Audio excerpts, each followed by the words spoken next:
This is Community Radio Networks. And we're going to go ahead and get this week started. It is the 22nd of July today. And we'll start with the world news. Right here on Community Radio Networks, this is the World News, read by Shabnam Modgil. President Biden ended his re-election bid yesterday, concluding a weeks-long pressure campaign after last month's presidential debate reignited concerns about his age and electability. He endorsed Vice President Kamala Harris to replace him.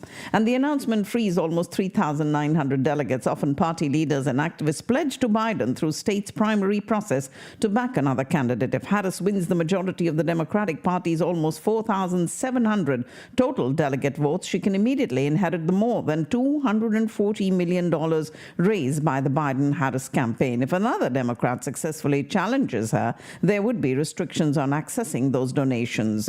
She says she plans to earn and win the nomination. She has not yet announced her intended vice presidential pick.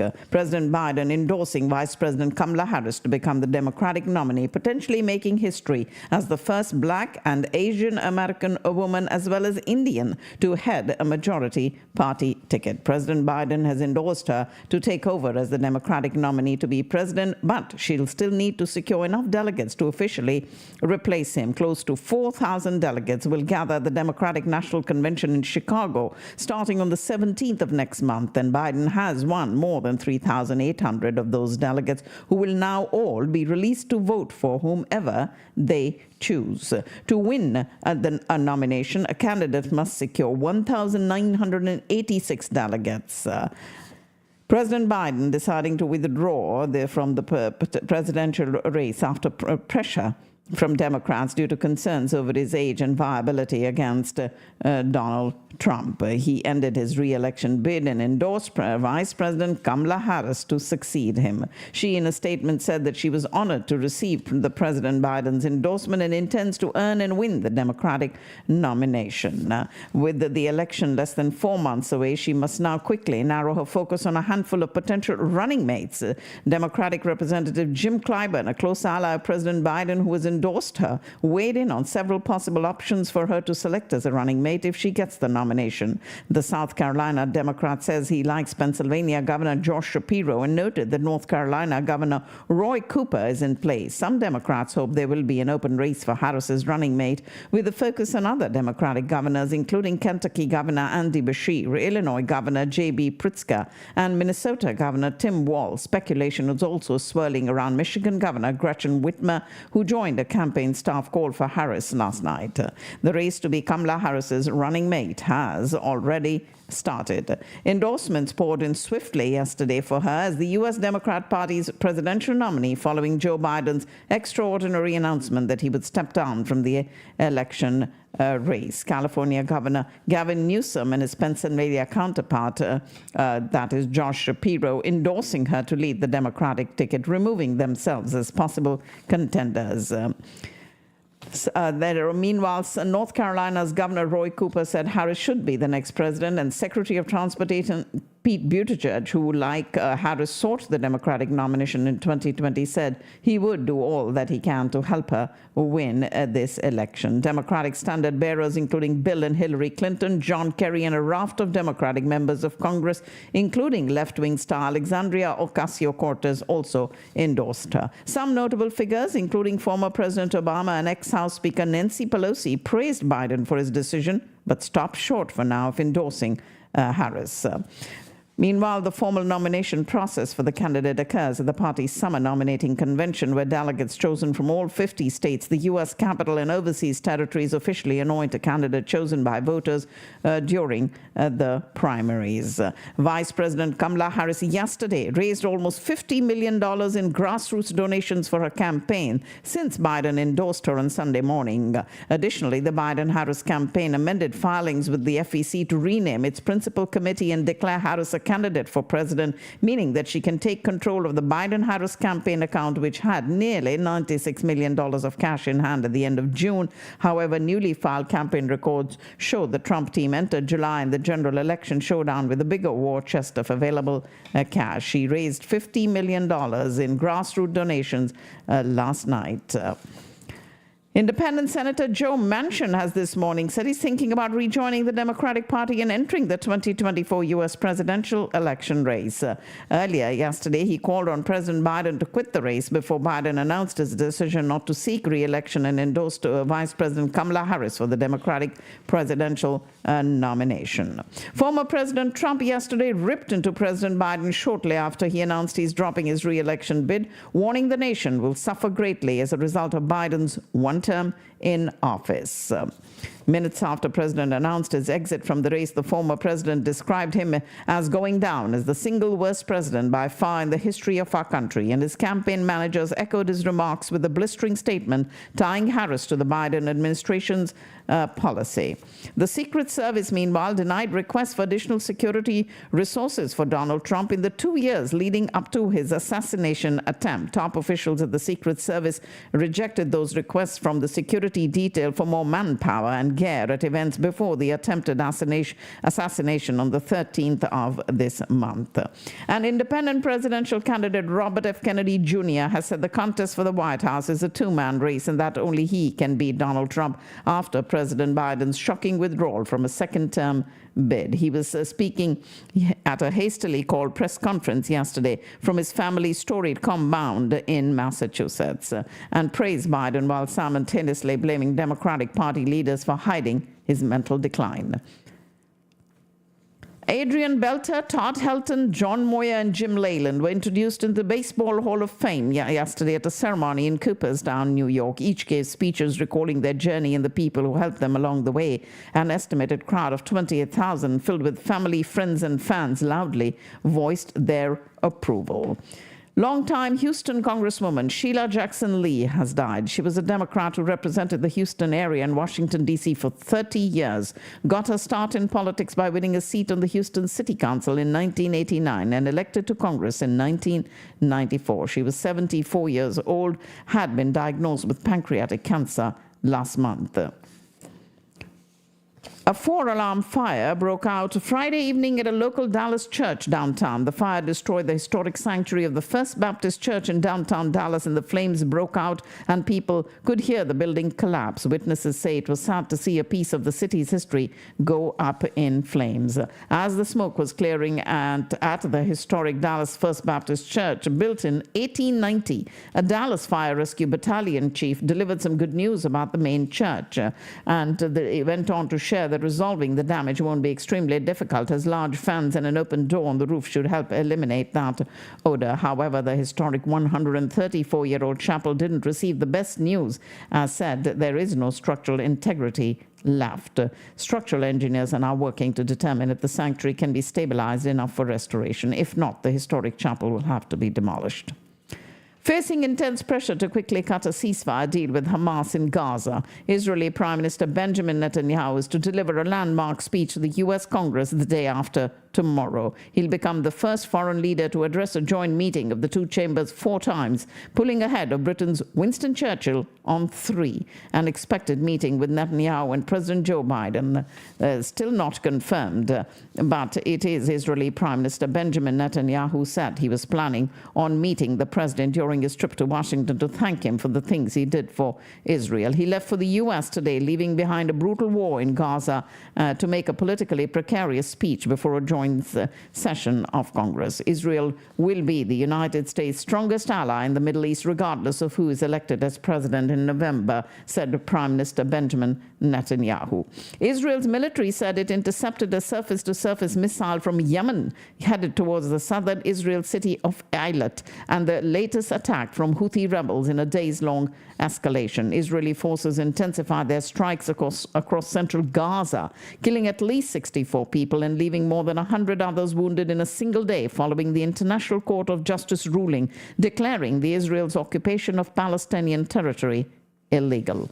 The Israel Defense Ministry ordered the evacuation of part of an area in the Gaza Strip that it has designated a humanitarian zone. The military said it plans to begin an operation against Hamas militants who it claims have embedded themselves in the area and are using it to launch rockets towards Israel. The Israeli forces started their air attacks and artillery shelling in eastern Khan Yunis shortly after throwing the evacuation order leaflets, giving people no opportunity to follow instructions.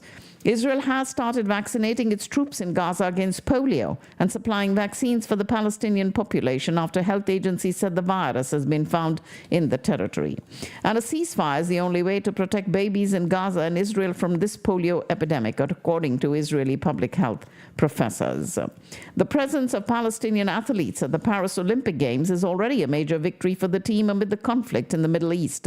Less than a week before the start of the Olympics, the Palestinian team for the Games starting on Friday consists of 6 athletes who will be competing in boxing, judo, taekwondo, shooting, and swimming, with slim hopes of a medal, though. In the run-up to the Paris Olympics, Palestinian athletes have been given support by Arab states, including Kuwait, Qatar, Libya, and Egypt, to allow training in those countries. A Lebanese photojournalist who was severely wounded during an Israeli strike on South Lebanon carried the Olympic torch yesterday in Paris to honor journalists wounded and killed in the field. The torch relay, which started in May, is part of celebrations in which about 10,000 people from various walks of life were chosen to carry the flame across France before the Games opening ceremony on the 26th of this month. France is leaving nothing to chance when it comes to security at the Paris Olympics, which open on Friday, and some in the capital may feel reminded of a fortress. Armed police are patrolling in the streets and manning roadblocks, helicopters up in the air, and speedboats on the River Seine to deter and prevent any kind of attack. From the 26th of July to the 11th of August Games, the military is also involved, and the highest terror alert level has been in place since March. Security has been a top issue since Paris was awarded the Games in 2017, and 45,000 security forces will be on duty on Friday alone for the opening ceremony, which for the first time doesn't take place in a stadium, but on the Seine and its banks. Paris Olympic Supremo has said that the city was ready for the Games as he played down complaints from some residents and businesses about the impact of the event. Finishing touches are being applied to the venues across the City of Light, and thousands of athletes and officials are pouring in, while the weather has also brightened up after months of rain. In a further boost for the organizers, the water quality of the River Seine, which is said to be used for outdoor Olympic swimming events, has also improved dramatically since the start of July. The river is set to host the opening ceremony on Friday, which will see 6,000 to 7,000 athletes sail down it on 85 barges and boats. It will be the first time that a Summer Olympics has opened outside the main athletic stadium, with up to 300,000 ticketed spectators set to watch from stands and on the riverbanks, and another 200,000 expected to watch from the overlooking apartments. Around 4,000 tickets are still available. It was the Paris Olympics opening ceremony that will be happening, featuring this waterborne parade along the Seine River, marking the first time the opening ceremony of a Summer Games taking place outside the stadium. And Xander Schauffele's critics used to say he didn't have the nerves or the backbone to win one of golf's major championships, and now this 30-year-old PGA Tour star from San Diego can't stop winning. 2 months into Schauffele's captured his first major championship victory at the PGA Championship in Louisville, Kentucky, and added a second one yesterday at the 152nd Open Championship at the Royal Troon Golf Club in Scotland. Voters abandoned mainstream centre-right parties for the populist right in the UK and French elections this month, but failed to convert support to electoral gains amid a right-wing vote split and tactical voting by the left. Britain's Labour Party, led by Keir Starmer, won that landslide election victory, scoring 412 seats in the 650-seat parliament, eclipsing the mainstream Conservative Party that managed to hold on to just 121 seats after losing 244. And this was the worst performance in the Conservatives' nearly two-century history amid the surge of upstart populist Reform Party led by British Trump Nigel Farage that received over 4 million votes but gained only 5 seats. Prince George will celebrate his 11th birthday today. Royal experts said that the oldest son of Prince William and Kate Middleton, who also share daughter Prince Charlotte, who's 8, and Prince Louis, who's 5, will likely have a joyful celebration with the 2 birthday parties, a game of soccer, and a cake personally baked by his mother. However, they noted that the prince's birthday is expected to be more low-key amid his mother and his grandfather, King Charles III's cancer battles. Organized crime is spreading across Europe, according to the European Union law enforcement agency Europol, with an increasing propensity for violence among criminal networks posing a problem in many countries, including Germany. Meanwhile, German Chancellor Olaf Scholz called on citizens to stand up for democracy and freedom as the country marked the 80th anniversary of the assassination attempt on Nazi leader Adolf Hitler. That coup attempt in 1944 failed. The unifying goals of the resistance did not, he said at a memorial ceremony in Berlin, where he and President Frank-Walter Steinmeier laid wreaths in memory of those involved in the attempted coup against the Nazi dictator, I beg your pardon. Temperatures breached 40 degrees Celsius in parts of southern Europe yesterday as the Netherlands celebrated the arrival of summer conditions after months of record rainfall. And it is several people who've lost their lives in swimming accidents over the weekend in Germany as the country experienced hot summer weather. Some others in distress were rescued. And hot air masses from Africa are bringing Spain its first real heat wave of the summer. Temperatures of more than 40 degrees Celsius were measured in the Andalusian city of Seville, and the air was similarly hot and oppressive in other cities also. A UN panel on human rights experts called on Belarus to release the Nobel Peace Prize-winning founder of the country's most respected rights group, who's been behind bars for 3 years. His imprisonment came amid a widespread harsh crackdown on opponents of authoritarian President Alexander Lukashenko after large and persistent protest demonstrations arose in 2020. These were sparked by an election whose allegedly manipulated results gave Lukashenko a 6th term in office. More than 35,000 people were detained in the crackdown, many of them beaten by police, and prominent opposition either fled the country or were sentenced to prison. And the Belarusian human rights group Vyasna counts about 1,400 political prisoners. Of these, there is one who is a Nobel Peace Prize winner who was arrested on tax evasion charges but then convicted of smuggling and financing activities that violated public order. Ukrainian President Zelensky attended an extraordinary meeting in London where Prime Minister Keir Starmer and his cabinet strategized fresh measures to disrupt Russia's shadow fleet. The Ukrainian premier was the first foreign leader to visit Downing Street since Starmer's Labour Party won the UK elections on the 4th of July, and the first foreign leader to address cabinet in person since President Bill Clinton visited Tony Blair in 1997. Ladies and gentlemen, you're listening to the World News on Community Radio Networks. Wildfires raging through the northern part of Canada's Alberta have forced evacuations of 3 communities as the oil-rich province continues to fight 5 different wildfires of note in separate areas. And Colombia's government will propose legislation aimed at overhauling the health sector and will pursue changes to labor laws, according to President Gustavo Petro, as he inaugurated a new session of Congress. Colombia's first left-wing president, he has pushed an ambitious set of economic changes that include changing the pension system, raising the minimum wage, and redistributing land to farmers affected by Colombia's armed conflict. Traditional pomp and cannon fire marked the coronation of Malaysia's billionaire King Sultan Ibrahim Iskandar, who pledged to govern fairly during the 5-year term that he will serve under a unique rotating monarchy system. 65-year-old Sultan Ibrahim was sworn in, but at this coronation at the National Palace was formalized as Malaysia's 17th king in a ceremony steeped in Malay culture and pageantry. North Korea sent a new batch of balloons likely carrying trash towards South Korea, which vowed to play full-scale loudspeaker broadcasts in response. South Korea's Joint Chiefs of Staff said the balloons crossed the border yesterday and flew north of Seoul. The military said it would expand loudspeaker broadcasts at all major sections of the 154-mile-long border between the Koreas. The Philippines and China have reached an understanding on the provisional arrangement for resupply missions to a beached naval ship in the South China Sea. The Department of Foreign Affairs did not provide details on the arrangement for the Philippines resupply mission to the Sierra Madre in the second Thomas shoal, but said it followed frank and constructive discussions between the two sides at the bilateral consultation mechanism earlier this month.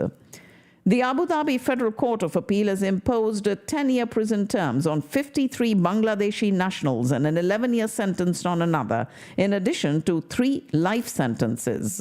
The court also ordered that these individuals be deported from the UAE after serving their sentences. A court in the United Arab Emirates awarding prison terms to these Bangladeshi nationals. The Abu Dhabi Federal Court of Appeal imposing these, and the court heard a witness who confirmed that the defendants gathered and organized large-scale marches in several streets of the UAE in protest against decisions made by the Bangladeshi government. Following deadly clashes between demonstrators and the government over a civil service quota system, Bangladesh's top court yesterday largely reversed a decision to reintroduce the plan.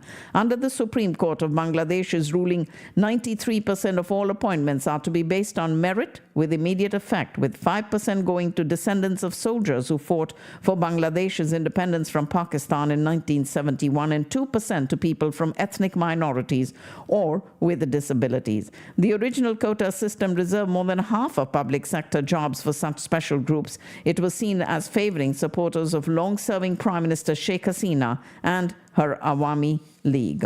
More than 500 people, including opposition leaders, have been arrested in Dhaka over violence that has racked Bangladesh and killed 163 people since students started protesting against civil service hiring rules. What began as demonstrations against politicized admission quotas for sought-after government jobs has snowballed into some of the worst unrest of Prime Minister Sheikh Hasina's tenure, and the top court pared back the hiring quotas for specific groups for government jobs which are seen as secure and sought after. As the civil unrest in Bangladesh continues, the Indian High Commission in Dhaka is facilitating safe travel for Indian students to cross points along the India-Bangladesh international border. The Ministry of External Affairs collaborating with civil aviation, immigration, land ports and the border security force to ensure smooth passage for Indian nationals. So far, 778 Indian students have successfully returned to India via various land ports. Additionally, around 200 have returned home by regular flight services through Dhaka and Chittagong airports. The High Commission is in regular contact with more than 4,000 students still in various universities across Bangladesh, and students from Nepal and Bhutan have also been aided in crossing into India upon request. We do have Air India sharing a latest update on the Delhi to San Francisco flight, which made that precautionary landing at the Krasnoyarsk International Airport in Russia. The airline said the regulatory clearance is obtained and a relief flight from Mumbai ferrying the guests out of Russia. Air India's local support was activated to assist the passengers who were required by authorities to remain in the terminal building in the absence of Russian visas, and representatives from the Indian consulate in Moscow have traveled and worked with Russian authorities to allow passengers to move to hotels which have been on standby through the night there. The Indian embassy in Moscow also said the team is in constant touch with the Russian airport security authorities and representatives from the Russian Foreign Ministry to provide support to the affected passengers. That precautionary landing marked the second such incident on the same route. Earlier in June of 23, the San Francisco-bound flight from Delhi was made to land in Russia due to technical glitches. 2 days after the emergency landing, the replacement India flight for the 232 passengers took off for San Francisco. A day before his government presents its first budget in the third term, Prime Minister Modi outlined the agenda for this session with an appeal to the opposition and a combative message. Addressing the media on the first day of the budget session, he said many MPs have been deprived of the opportunity to raise their constituencies' issues because negative politics by some parties had wasted Parliament's time. He appealed to MPs from all parties to set aside political differences and participate in constructive discussions. Speaking about the union budget to be presented tomorrow, the Prime Minister said the government is moving forward to implement its guarantees, and this budget is an important budget of Amrit Kal and will outline our plan for 5 years and lay the foundation for Viksit Bharat 2047 vision. India has lifted a decades-old ban on civil servants being members of a far-right nationalist group that is the ideological parent of Prime Minister Modi's ruling party. Several top leaders of the BJP, including the Prime Minister himself, cut their teeth at the RSS, whose millions of members conduct paramilitary drills and prayer meetings. The organization campaigns for India to be declared a Hindu nation rather than a secular one, as enshrined in the Constitution. Since 1966, Indian civil service rules have banned government employees from membership or participation in the activities of the RSS and the Islamist organization Jamaat-e-Islami. The government memorandum did not mention the Jamaat-e-Islami. Opposition leaders lashed out at the amendment. The centre has ruled out any plan to give a special category status to Bihar, a court demanded by its key ally, the Janata Dal, prompting the Rashtriya Janata Dal to take a swipe at JDU leader and Bihar Chief Minister Nitish Kumar. The Supreme Court in Delhi directed the centre and the National Testing Agency to provide the top court with the correct answer of the physics question. A 3-member expert committee from IIT Delhi will be tasked with stating which option of the physics question is scientifically correct. The bench there passed this order this morning while hearing over 40 petitions related to the National Eligibility cum Entrance Test, undergraduate 2024, which has faced allegations relating to paper leak, inflated number of toppers, and other irregularities. In its third hearing, some petitioners raised objection against the decision to award grace marks to students for question number 19 of the physics section that led to 44 students getting the top rank. The Indian Meteorological Department issued a yellow alert for light to moderate rain for the next 2 days in Delhi and has predicted a generally cloudy sky with light rain or thunderstorms today in its forecast. And India's new head coach, Gautam Gambhir, believes veteran batsmen Virat Kohli and Rohit Sharma can both continue playing until the 2027 World Cup if they remain fit, but said today that the decision was entirely up to them. 37-year-old Rohit Sharma and his opening partner, Virat Kohli, who is 35, quit 2020 internationals last month after the team's victory in the World Cup final against South Africa in Bridgetown, but both men will continue to play Test and 50 overs cricket. Off-spinner Shoaib Bashir took 5 wickets as England bowled out West Indies for 143 to secure a 241-run victory on the 4th day of the second test at Nottingham Trent Bridge and take an unassailable 2-0 lead in the series. And Gul Firoza's belligerent 50 helped Pakistan beat Nepal by 9 wickets in the Women's T20 Asia Cup match and stay in contention for a semi-final berth. Pakistan has lodged a strong protest with Germany over its failure to prevent protesters getting into the grounds of the Pakistani consulate in Frankfurt, demanding action against a gang of extremists that it says breached security and endangered the lives of its staff. Unclear what prompted the demonstrators to hold this protest outside the building. Pakistan has not identified those involved in the protest, but some of the demonstrators were carrying the tricolour flags of Afghanistan. The Foreign Office has strongly condemned this attack by a gang of extremists, they say, at the Pakistani consulate in Frankfurt, and also criticized German authorities for their failure to protect the premises of its consular mission, and urged the local government to take immediate measures to arrest and prosecute those involved in yesterday's incident and hold to account those responsible for the lapses in security. After several individuals said to be Afghan nationals vandalized the Pakistani consulate in Frankfurt, Islamabad is urging Germany to take immediate measures to prosecute those involved. In further news, while the provincial government blamed miscreants for the violence that claimed at least 1 life during a peace rally in Bannu last week, the federal government yesterday held the PTI, which governs Khyber Pakhtunkhwa, responsible for this unrest. A 40-member jirga conformed to smooth things after violence marred the peace rally in Bannu, met KP Chief Minister Ali Amin Gandapur today to relay the public's concerns. And the statement recalled 2 incidents that rocked Bannu last week. The government hit back at the claim that former Prime Minister Imran Khan is being caged like a terrorist saying the PTI founder was enjoying royal treatment in Rawalpindi's Adiala jail. In an interview published in the Sunday Times, British journalist Christina Lamb wrote that Mr. Khan claimed he was in solitary confinement with barely any space to move and alleged that he was under constant surveillance by intelligence agency. However, it is not clear exactly how the interview was conducted, as access to the incarcerated former Prime Minister is strictly controlled and limited to his legal team and close family members. The minister has said that Mr. Khan holds 3 meetings every week with his lawyers, friends, family, and political leaders in the presidential suite that has been created for him. Incarcerated former Premier Imran Khan claiming, though, that he is being caged like a terrorist and being denied basic prisoner and human rights, according to this British publication in the Sunday Times. Imran Khan's lawyer Ali Ijaz Buttar claimed that PTI chairman barrister Gohar Ali Khan and information secretary Rauf Hassan have been arrested by the Islamabad police from the party's office. Also, PTI leader Khurram Sher Zaman claimed that the police personnel were confiscating documents and equipment from the party's office, and PTI stalwart Asad Qaiser claimed that PTI leaders from Lahore, Chaudhry Shabbir Gujjar and Khalid Mahmood, were also arrested along with Gohar Khan and Rauf Hassan.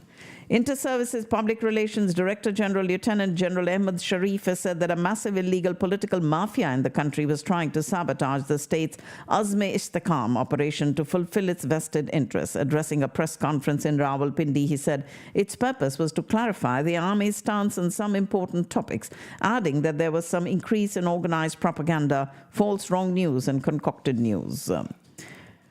We do have more news coming up for you, and that'll be the financial news, which I'll get to you in just a moment. But in the world news, that's all I have for you right now.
All right, let's get you all the financial news that you need to know today as we get this week started. It is a beautiful Monday morning, the 22nd of July, and U.S. stock futures have risen today as investors assess the potential fallout from President Biden's exit from the presidential race. Gains of roughly 0.5% for S&P 500 futures and 0.8% for contracts on the tech-heavy NASDAQ 100 pointed to recovery for the indexes, which ended on Friday with their worst weekly losses since April.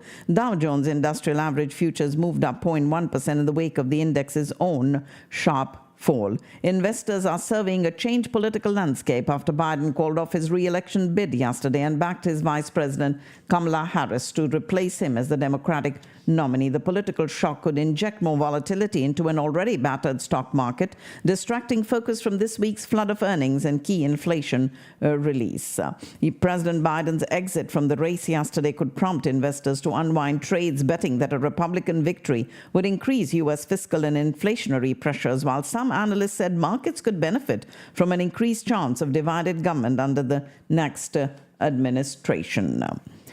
Vice President Kamala Harris walks onto the cover of Time's latest front page just as President Joe Biden is walking off. The magazine shared its new cover yesterday after President Biden announced the end of his 2024 re-election campaign and endorsed Kamala Harris as his replacement. It was a follow-up to a digital cover the publication shared in June, the day after Biden's disastrous debate performance against GOP nominee Donald Trump, which set the wheels in motion for Biden's eventual departure this weekend from that race. Cybersecurity firm CrowdStrike says a significant number of devices that were impacted by the global IT outage on Friday are now back online. In a social media post, the company, whose faulty security update caused Microsoft Windows computers to crash around the world, added that it continues to focus on restoring all systems. Microsoft has estimated that the incident, which is being described as one of the worst IT outages in history, impacted 8.5 million computers around the globe. CrowdStrike's faulty update caused this worldwide tech disaster, and Microsoft says that less than 1% of all Windows machines, but it was enough to create problems for retailers, banks, airlines, and many other industries, as well as everyone who relies on them. Separately, the technical breakdown from the CrowdStrike release explains more about what happened and why so many systems were affected all at once. The file is not a kernel driver, but is responsible for how Falcon evaluates named Pipe 1 execution on Windows systems. Australia's cyber intelligence agency said that malicious websites and unofficial code were being released online, claiming to aid recovery from that global digital outage which hit media, retailers, banks, and airlines. Australia was one of the many countries affected by this outage that caused havoc worldwide after the botched software update from CrowdStrike. And the Australian Signals Directorate, the country's cyber intelligence agency, has said that a number of malicious websites and unofficial codes are being released, claiming that these are helping entities recover from that widespread outage caused by the CrowdStrike technical incident. Delta Airlines apologizing for canceling thousands of flights during the busiest travel weekend of the summer as many of its systems failed following the catastrophic CrowdStrike holdings. The Atlanta-based carrier stood out as the airline worst affected by the technology meltdown, with U.S. carriers by far the hardest hit over the weekend. The issues continued into this morning, Delta canceling more than 600 flights this morning, or about 16% of its domestic schedule. Delta Airlines announcing that this morning, and also struggled yesterday to restore normal operations after last week's crippling global cyber outage, canceling 1,250 flights beyond the 3,500 it had already scrapped. The Federal Aviation Administration said it is investigating a Southwest Airlines flight after it flew at a very low altitude over Tampa Bay in Florida, the most recent in a series of incidents raising safety questions. This flight by a Southwest Boeing 737 MAX that had departed from Columbus, Ohio, was approximately 3 miles from the Tampa airport when it dropped to as low as 175 feet. An air traffic controller alerted the crew to their low altitude, and the plane was diverted to Fort Lauderdale. S&P futures contracts climbed 0.5%, while rising Nasdaq 100 futures signaled a partial recovery from last week's 4% slump. And U.S. tech stocks poised to rebound from their worst week since April as investors looked beyond Joe Biden ending his presidential re-election campaign and mainly focused on earnings. Nvidia shares moved higher early morning, trading as investors look to reverse some of last week's $280 million decline amid reports of a new China-focused AI chip and a bullish endorsement from a key Wall Street analyst. Nvidia is working on a version of its new flagship AI chip for the China market that would be compatible with current U.S. export controls. The AI chip giant unveiled this Blackwell chip series, which is due to be mass-produced later in the year. Verizon Communications added more wireless subscribers than expected in the second quarter, reporting this morning that it's boosted by strong demand for its flexible plans that have also streaming services, including Netflix and Disney Plus, at discounted prices. The telecom firm said it added 148,000 net monthly bill-paying wireless phone subscribers from April to June, beating analysts' estimates of 127,000 additions. Tesla's second quarter margin hit a more than 5-year low, according to the electric vehicle maker, likely to report tomorrow, and its CEO Elon Musk is expected to double down on the company's robotaxi plans and AI products. Tesla will release its second quarter earnings after the market closes tomorrow, and there will likely be some focus on Tesla's full self-driving technology as well as the EV maker's plans for a robo-taxi. Tesla will have humanoid robots in low production for the company's internal use next year, said CEO Elon Musk this morning, months after he announced a rollout by the end of 2024. And meanwhile, we do have Tesla set to report these results, with Wall Street expecting margins to hit a more than 5-year low. But focus will be on the ambitious plans for robotaxis and AI product. Tesla shares were up about 1% pre-market this morning. Thousands of workers at Disney's theme parks and resorts in Southern California announced that they have authorized a strike, citing alleged unfair labor practices during recent contract negotiations. 4 unions representing more than 14,000 workers at Disneyland, Disney California Adventure, Downtown Disney, and Disney-owned hotels announced this walkout, saying its members overwhelmingly voted in favor after hundreds of alleged labor violations by Disney interfered with the unions getting the fair contract cast members deserve. Nearly half of Gen Zers, that's aged between 18 and 27, rely on financial assistance from their parents or family. This according to a survey released by Bank of America's Money Habits financial education team. More than half said they don't pay their own housing. Close to 2/3 of those who do report that they spend more than 30% of their monthly paycheck on housing. Experts recommend that people not spend more than 30% of their income on housing. The U.S. Olympic and Paralympic Committee is suing YouTuber Logan Paul's energy drink brand, accusing it of trademark infringement just a week ahead of the 2024 Paris Olympics. In a federal lawsuit in the District of Colorado, the committee alleges that Paul's company, Prime Hydration, used trademarked phrases such as Olympic, Olympian, Team USA, and Going for Gold on its product packaging and in its online advertisements. While it may still be their pleasure to serve you, they're no longer doing it in the top spot, as Chick-fil-A has been dethroned as America's top fast food restaurant. The new top fast food spot for Americans is now Del Taco. The fall from grace sees the chicken purveyors, which have long been beloved by Americans as one of the best fast food joints, fall to the number 3 spot on the list. Also beating out Chick-fil-A on the list as the second best fast food chain was KFC. Del Taco has quickly become a more popular dining option for Americans, as the publication shared that its wide-ranging options make it accessible to many. And as for the other 7 top spots, for the 10 top, Arby's came in at 10, followed in descending order by Zaxby's, Popeyes, Taco Bell, Captain D's, Hardee's, and In-N-Out Burger. Other notable chicken spots on the poultry-specific list included Pollo Campero at number 2, Guthrie's Chicken at 3, Hui Magu's Chicken Tenders at 4, Popeyes at 5, Golden Chicks at 6, and Chick-fil-A at 7. With National Ice Cream Day yesterday, Americans from coast to coast choosing to celebrate the frozen treat. But what flavor will be that flavor? Nationally, vanilla tops the list of favorite flavors, with 29% of all Instacart grocery orders during the summer months of last year, including vanilla ice cream, on the shopping list. Unsurprisingly, chocolate ran second, with cookies and cream rounding out the top three. But it seems regional taste can dictate who comes in behind those popular scoops. There are 10 different states, including Michigan, while the 11 westernmost states are ruled by Rocky Road. And the delectable mix of vanilla ice cream, peanut butter cups, and fudge perfectly match the hearty food culture in the Midwest.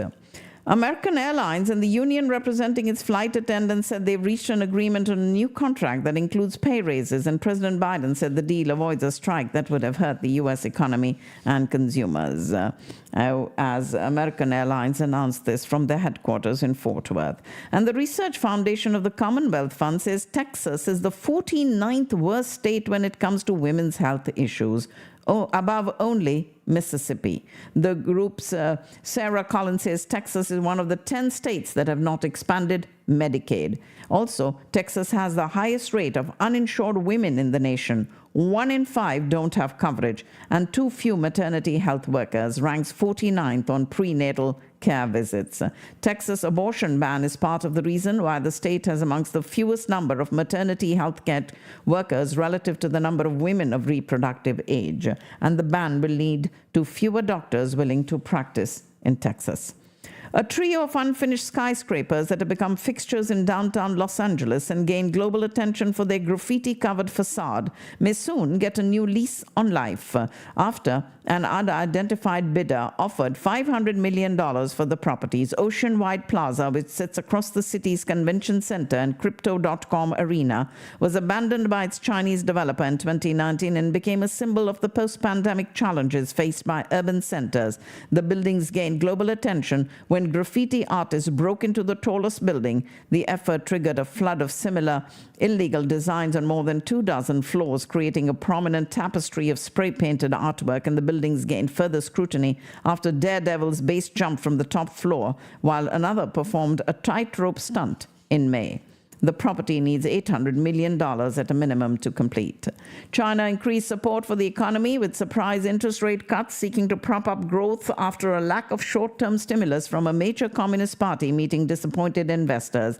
People's Bank of China today cut the 7-day reverse repo rate, a key short-term policy rate, in the first reduction in almost a year. And then Chinese banks followed the move an hour later by lowering their main benchmark lending rates, making it less costly to borrow for mortgages and other loans. Baiju Ravindran, an Indian mathematician whiz who soared from teacher to startup billionaire before his education technology company imploded this year, now faces his biggest test. The future of Ravindran's eponymous Baiju's online coaching firm rests with India's courts after the country's biggest startup, once loved by global investors who valued it at $22 billion, crashed below $2 billion in valuation. The 44-year-old founder last week lost control of the company as a tribunal kickstarted an insolvency process. India's financial year 25 growth seen at 6.5 to 7% in real terms. And a day before the presentation of the first budget of the NDA government in his third term, Prime Minister Modi, without naming any member or party, referred to sloganeering by the opposition members during his reply to the debate on the motion of thanks to the presidential address during the first session of the Lok Sabha last month.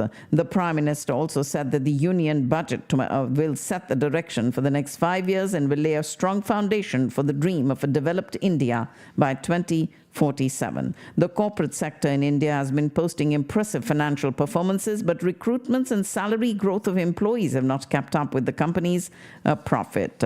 India's GDP is seen growing conservatively at 6.5 to 7% in real terms in financial year 25, with prospects for continued strong growth on the back of improved balance sheets in the private sector. The headline inflation rate is largely under control, although the inflation rate of some specific food items is elevated. The economic survey has cautioned against the possibility of overconfidence leading to speculation that the expectation of even greater returns in the stock market. And this is serious concern as it might not align with the real market conditions and the significant increase in retail investors in the market calls for careful consideration. Finance Minister Nirmala Sitharaman tabled the economic survey in Parliament a day before she'll present a record 7th union budget and described the Indian economy as being on a strong wicket and stable footing and resilient in the face of geopolitical challenges. She tabled that economic survey 23-24, which projects a real GDP growth of 6.5 to 7%, and adds that the Reserve Bank of India expects inflation to be 4.5% in financial year 25. The upcoming union budget presenting a critical opportunity to lay the groundwork for sustained growth and innovation in the space sector. And the S&P and BSE Sensex lost 102.57 points to end at 80,000, while the NSE Nifty 50 was down 21.65 points to close at 24,000. As a developing nation, India faces the dual challenge of mitigating climate impacts and ensuring economic growth and walking a tightrope between climate change and development. The HDFC Bank shares have jumped 2% after positive first quarter results, and Wipro shares have fallen over 8% after poor first quarter results. It is Reliance shares falling 3% after first quarter results, and we have a chief economic advisor, Dr. Ananth Nageshwaran, mentioning that private capex has recovered and has been growing after having seen a decline in 2021. He is the chief economic advisor and also said that despite the slight decline in food grain production due to the erratic monsoon season, the agriculture sector is expected to perform better in the coming year. The Supreme Court has stayed till Friday a controversial order by the BJP-ruled Uttar Pradesh and Uttarakhand governments directing eateries along the Kanwar Yatra route to display names of owners and staff, noting police could not enforce this and at most can only ask them to display food items. The order had been slammed by the opposition AIMIM leader Asaduddin Owaisi, who has claimed this move is to ensure no pilgrim buys from a Muslim-owned shop, and had compared it to apartheid in South Africa and the boycotting of Jewish business in Nazi Germany. UP and Uttarakhand last week issued directives to eateries and food stalls along the Kanwar Yatra to display the name of their owners. Vicky Kaushal's biggest opener, Bad News, is only getting bigger and better in terms of box office collection. The film that opened 8.5 crore rupees on Friday, surpassing the collection of Vicky's 2019 release, which was Uri, the Surgical Strike, has shown massive growth over the weekend. On its first Saturday, the Anand Tiwari directorial film showed a growth of over 23%, earning 2 crore rupees more than its opening day. Similarly, on Sunday, the film showed a growth of another 7.32%, that is 11 crores, making the film's grand total 29.55 crore rupees India net.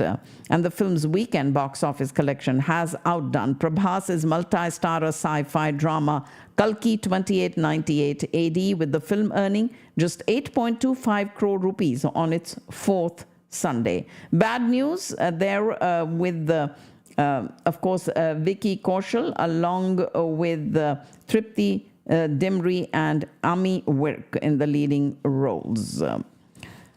Former Congress leader Acharya Pramod Krishnam sent a legal notice to the producers and actors of the recently released movie Kalki 2898 AD. The notice has been sent to Bollywood legendary actor Amitabh Bachchan and South film industry fame Prabhas, along with others. He said while speaking over his actions that the movie had hurt the religious sentiments of Hindus. India is a land of emotions, faith and devotion, and the values of the Sanatan Dharma should not be tampered with. The scriptures of Sanatan should not be ordered. Lord Kalki Narayan is the center of our faith. He is considered the final incarnation of Lord Vishnu.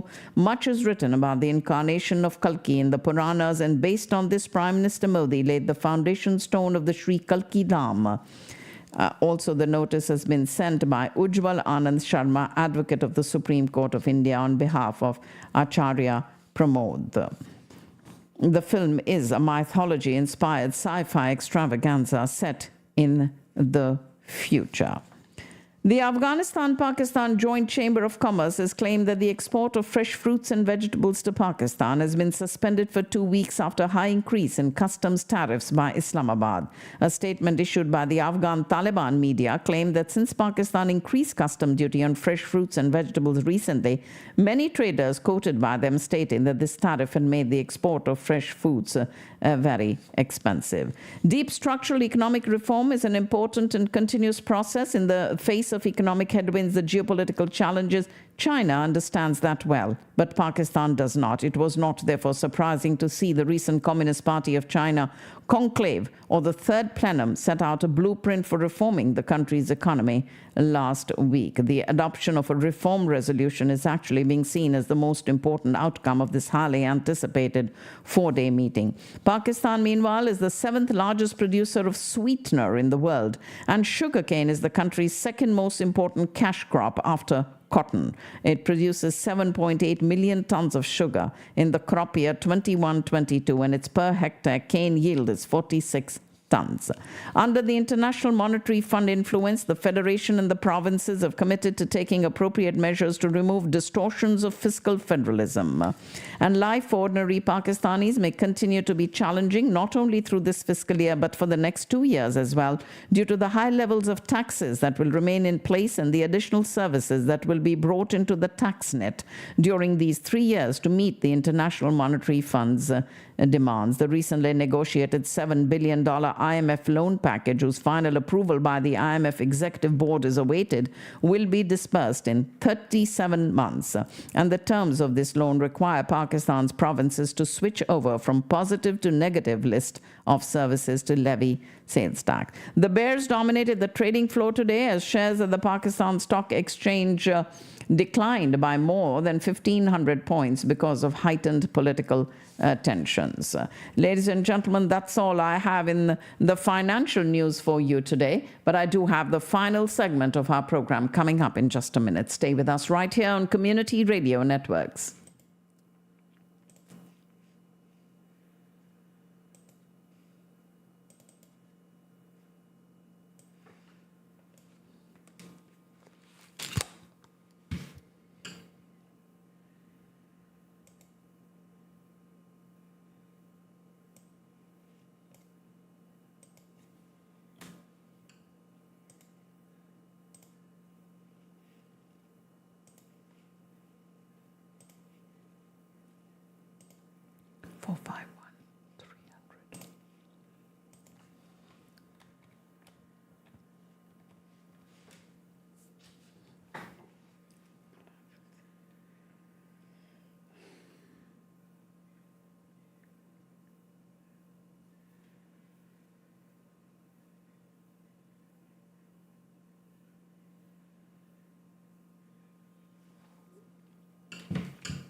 This is the final segment of our program on this Monday morning. It's the 22nd of July. And first, let's get you some stories from the annals of history that happened on today's date. It was way back on today's date in 1862 that President Abraham Lincoln informs his chief advisors and cabinet that he will issue a proclamation to free enslaved people, but adds that he will wait until the Union Army has achieved a substantial military victory to make this announcement. Attempting to stitch together a nation mired in a bloody civil war, Abraham Lincoln made a last-ditch but carefully calculated executive decision regarding the institution of slavery in America. At the time of the meeting with his cabinet, things were not looking good for the Union. The Confederate Army had overcome Union troops in significant battles, and Britain and France were set to officially recognize the Confederacy as a separate nation. That's when that is President Abraham Lincoln, on today's date in 1862, said that he will issue a proclamation to free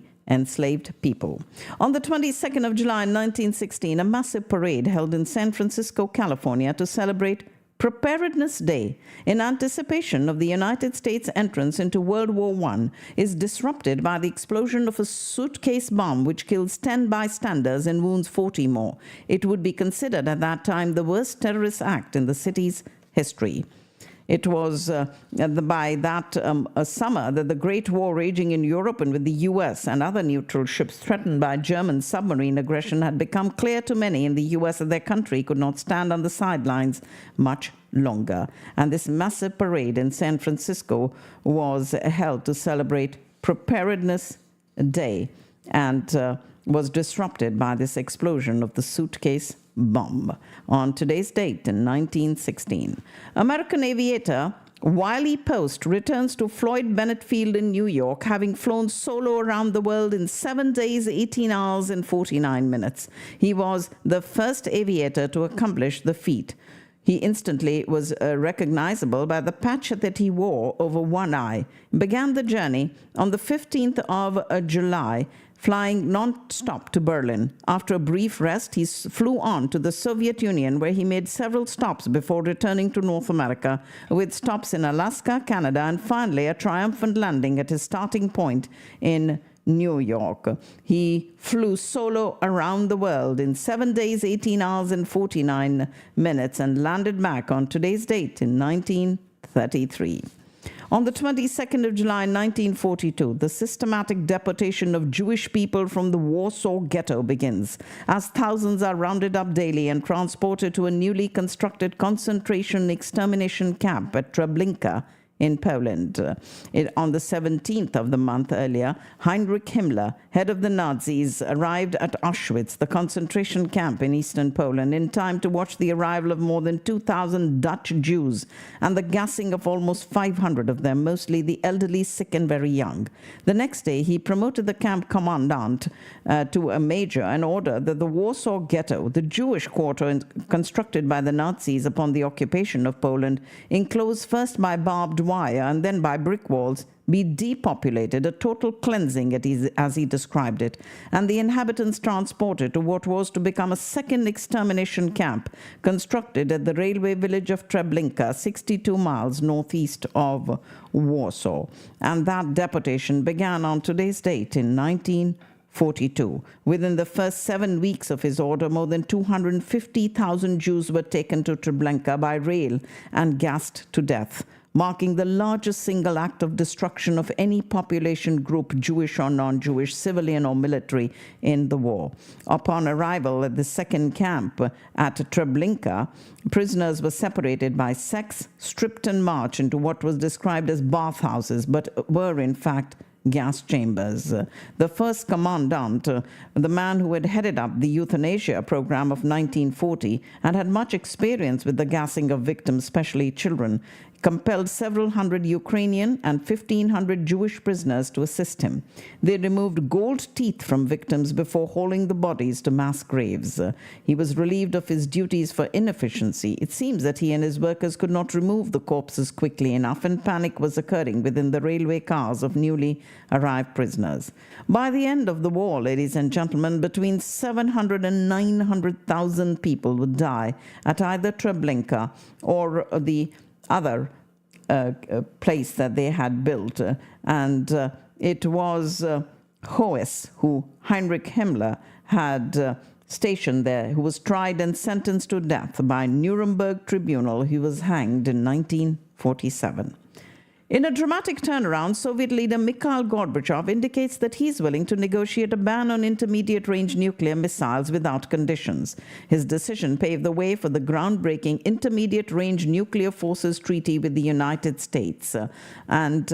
He accepts the ban, and that happened on today's date in 1987. Since coming to power in 1985, he had made it clear that he sought a less contentious relationship with the U.S., and his American counterpart, President Ronald Reagan, was a staunch anti-communist and initially harbored deep suspicions about his sincerity.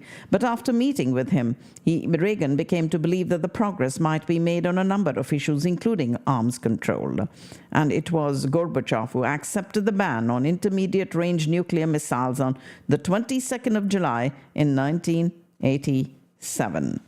Former Iraqi dictator Saddam Hussein's sons killed after a 3-hour firefight with U.S. forces in the northern Iraqi city of Mosul. It is widely believed that the two men were even more cruel and ruthless than their notorious father, and their death was celebrated among many Iraqis. They were 39 and 37 years old when they died. Both were said to have amassed considerable fortunes through their participation in illegal oil smuggling. And both the sons of Saddam Hussein were killed on today's date in the year 2003.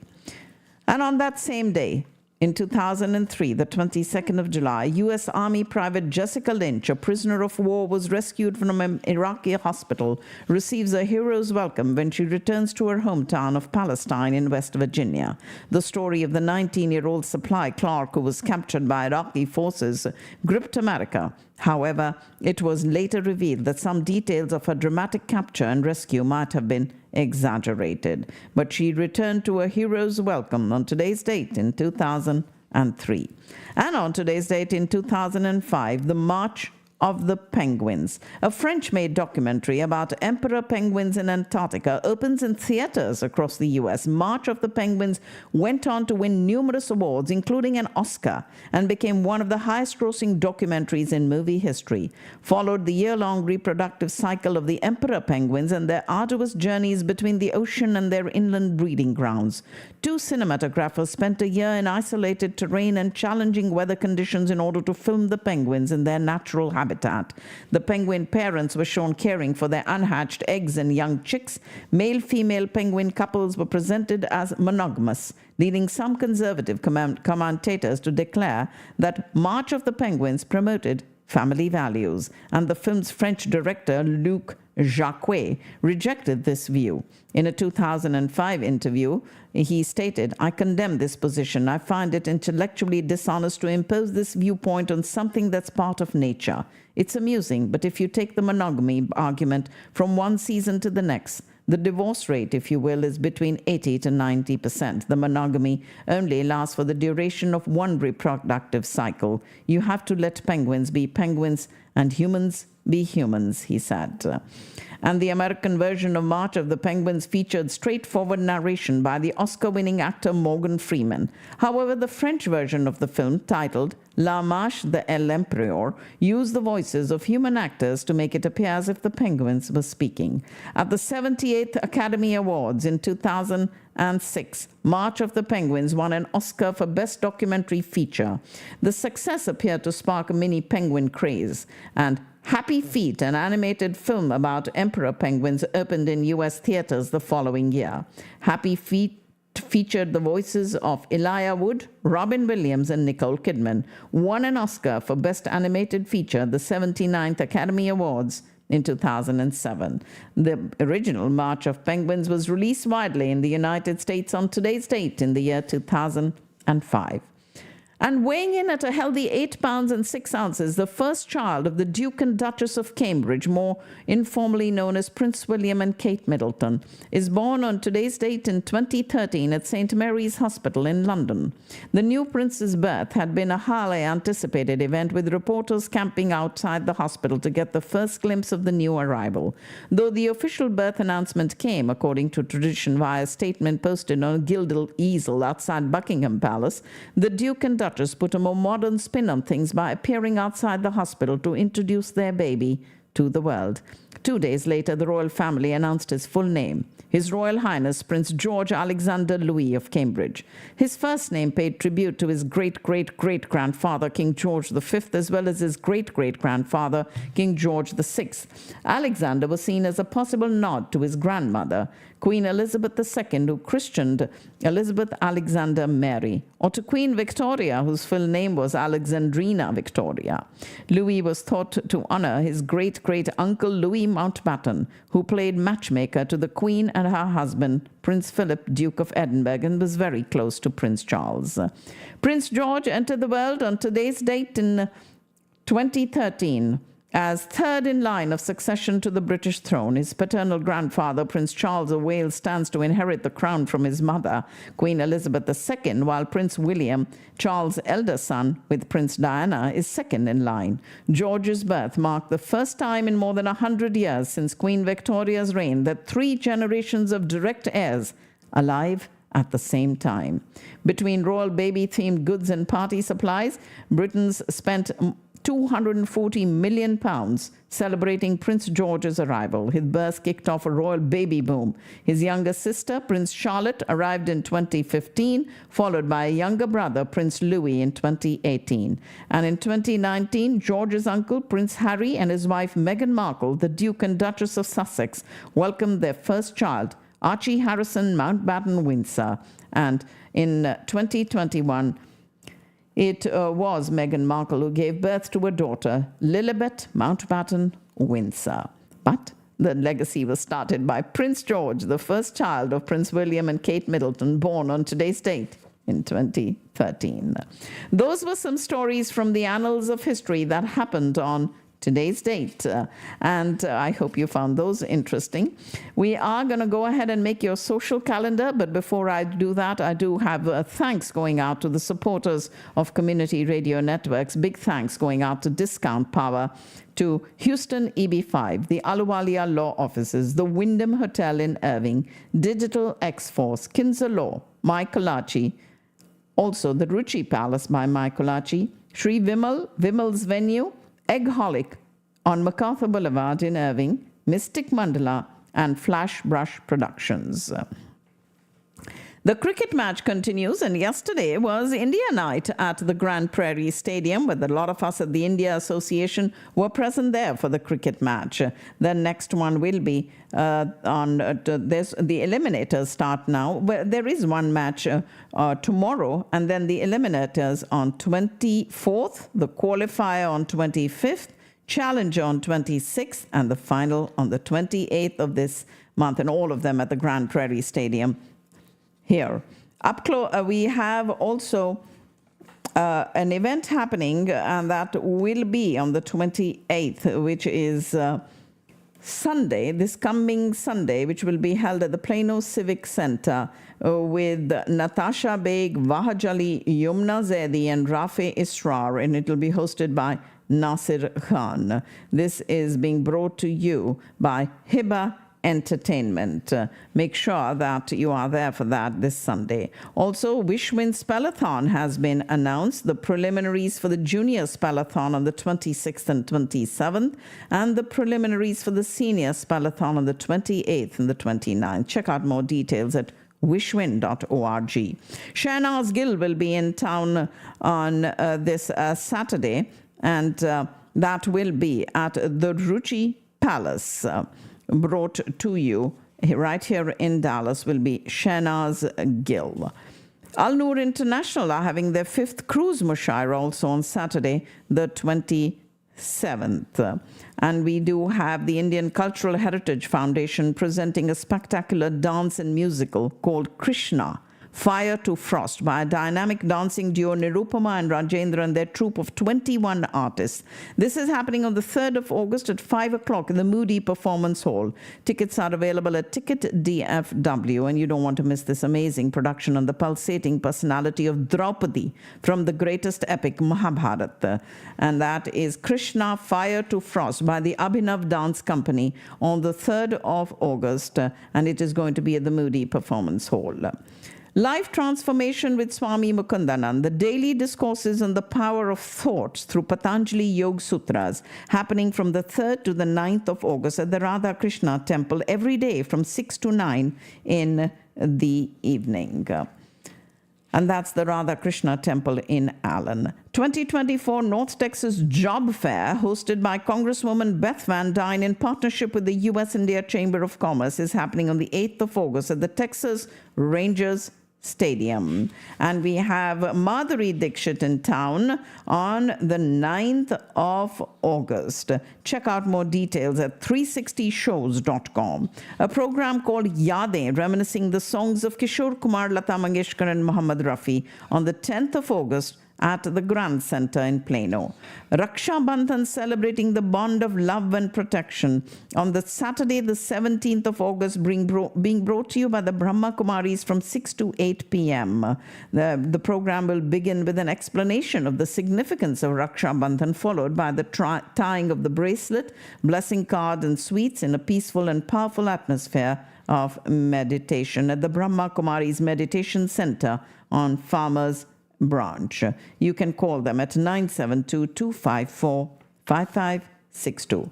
The Holistic Festival of Life and Wellness. It's a 2-day festival on Saturday and Sunday, the 17th and 18th of August, and it is both days from 11 to 5 at the Cotton Mill in McKinney. For those of you who would like to get a booth there, please contact Vijay at 972-750-1419. Pakistan Society of North Texas presenting Qaid Mela with a live performance by Farhan Sayyid and Sabah Qamar. It's happening on Sunday, the 18th of August at the Frisco Flyers Event Center in celebration of Pakistan's Independence Day. Imagine Your Journey, called Frida, Beyond the Myth. It's being presented at the Dallas Museum of Art starting on the 18th of August and will continue until November, coinciding with the 70th anniversary of Frida Kahlo's death. The Dallas Museum of Art presents Frida, Beyond the Myth. The 22nd of August to be marked on your calendars, as that is the day that the U.S.-India Chamber of Commerce brings you their Wellness and Workplace Conference at the McKesson Corporate Headquarters. And we hope that you will join us. You have more details at usicoc.org. There is the India Association of North Texas announcing the 47th Anand Bazaar, celebrating 77 years of India's independence, happening on Saturday, the 31st of August at the Frisco Rough Riders Stadium. Vendor booths available, sponsorship opportunities are available. You can check out more details at iant.org. There is going to be a music concert by Kanika Kapoor that day, and of course it's free for all of you to attend. The 47th Anand Bazaar in celebration of India's Independence Day, Saturday the 31st of August at the Frisco Rough Riders Stadium. Join the Brahma Kumaris of Dallas in welcoming Sister Shivani, a globally renowned spiritual teacher and motivational speaker. She guides us with ancient wisdom to bring hope and clarity in times of confusion and chaos. Sunday, the 8th of September, from 2 to 4 in the afternoon at the Credit Union of Texas Event Center in Allen. The season 2 of Mughal-e-Azam, the Broadway-style show of the film Mughal-e-Azam, that musical, is coming to Dallas on the 13th, 14th, and 15th of September at the Dallas Music Hall. Flash Brush Productions brings you a bridal expo, a wedding expo 2024 on the 14th of September from 10 to 7 at the Frisco Hall. Those of you who would like to be a part of this, would like a booth, or would like to sponsor, please call Priya at 972-963-0954.